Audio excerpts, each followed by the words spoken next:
Is paying bride price for non-virgins a practice against religious teachings? If it is, why don't religious leaders teach this to their congregation? These are some of the questions people ask, and we begin to wonder where is such thinking arising from. Join us today in the White Intellectual Discourse as we talk about this. In today's discourse, we have two speakers as usual.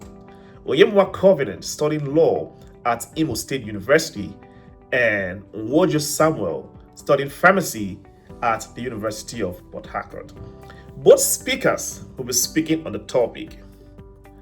Paying bride price for non-virgins is a practice against teachings from religious books.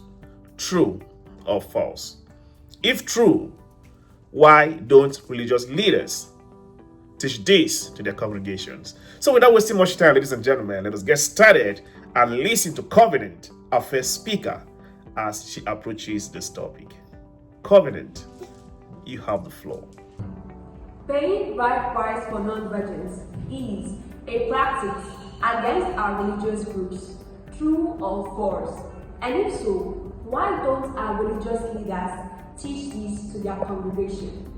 I will start by restating that paying of bride price for non-virgins is never against our religious groups, and our religious leaders have no basis to teach a contrary doctrine. I am Oyemwa Covenant and I argue today's motion. Under our religious books and doctrines, particularly in Christianity, Islam and Jewish law, never is it stated that the payment of bride price for non-virgins is prohibited. Firstly, in Christianity, Exodus 22 verse 16 to 17 clearly states that where a man rapes a woman, he must pay to her the bride price for virgins, even if she refuses to marry him. One may argue that, as stated in Deuteronomy 22 verses 50 to 21, where a man finds out his wife wasn't a virgin, this is a valid ground for annulment. Hence, why pay the bride price in the first place?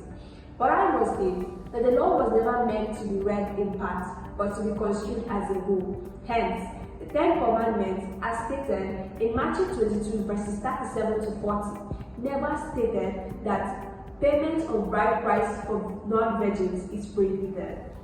Secondly, in Islam, under the Quran, particularly in Surah Al-Nisan 4 verses 4 and 4 verses 24 to 25, it is clearly stated that a groom must pay the bride price of the man he intends to marry, and it never stated that such woman must first be a virgin before she receives such gifts. Thirdly, in the Jewish law, particularly under the Torah and the Talmud, it is to the same effect that a groom must pay the bride price of his bride, and it never categorizes that such bride must first be a virgin before she receives such gifts. Now, our religious leaders cannot teach a contrary doctrine because 1. It will run against the intent of our religious books. 2. It will create stigma and isolation of those non-virgins who would not be receiving a bride price. Thirdly, not only does it create stigma, it violates our law, as Section 42 of the Constitution frowns against discrimination on any standard. Lastly, the essence of religion is to encourage love for one another, not discrimination and segregation. Hence my stance that payment of bride price for non-virgins is never against our religious books. Thank you. That was a fantastic presentation from Covenant. Ladies and gentlemen, you've listened to Covenant. Covenant provided evidence from the Bible and the Quran that actually shows that thinking is false. So paying bride price for non-virgins is not a practice against religious teachings. Good job, Covenant. Let us listen to Samuel, our second speaker. Samuel, over to you. Standing on all existing protocol, I remain Nwojo Samuel, and I'm here to share my unique perspective on the topic. The payment of bride price for non-virgins is a practice against teachings from religious book. True or false? If true, why don't religious leaders teach this in their congregation? So therefore, you need to understand that the payment of bride price dates back to the 3000 BCE, where early civilization took this practice to strengthen their alliances, their kingship, and to promote the protection of the bride in whom they are marrying out. Therefore, it is simply a mandatory goods requested before joining the group and the bride in a holy union. Loss of virginity can be as a result of promiscuity, even rape, as we see in the military Asaba raid and the Chibok girls. It could also be as a result of sexual abuse. And additionally, the scriptures, even the Quran, the Bible, and the holy book of the Gurus never stated that non-virgins shouldn't receive bride price.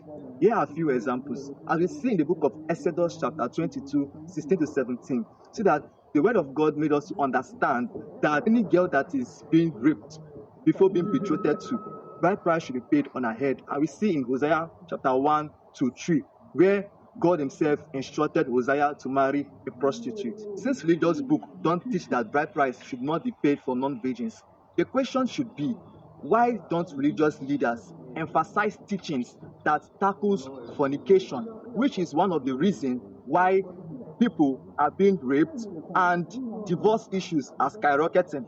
Therefore, this is the first reason. It's because of favoritism and the interest of the preacher. As we see in October 2025, where a video leaked of a top military official in Iran who sponsored the wedding of his daughter. And in that wedding, there was promiscuous dressing. But the religious preachers have previously emphasized that that should not be done. But they themselves were present in that meeting. Tries to show you that favoritism is one of the reasons why promiscuity and fornication is not tackled. Secondly, because of hypocrisy, nearly 20% of the news we hear from religious leaders are as a result of extramarital affairs, as we see in the fall of tele-evangelist Jim Baker in 1987. The third being the fear of persecution. In Acts chapter 19, Paul was almost killed because he preached against the worship of the goddess Diana. Most religious leaders are afraid of being persecuted by their congregation, or even their congregation leaving them on the basis of preaching the truth. Despite the negative side of this topic, there are still preachers who teach and model the truth. And this is a call to live right both in public and in secret, to avoid favoritism, hypocrisy, and to stand up for the truth. Thank you. Good job, Samuel. That was also a good presentation from Samuel. According to Samuel, paying of bride price for non-virgins is not a practice against teachings from religious books. He is of the same opinion with Covenant.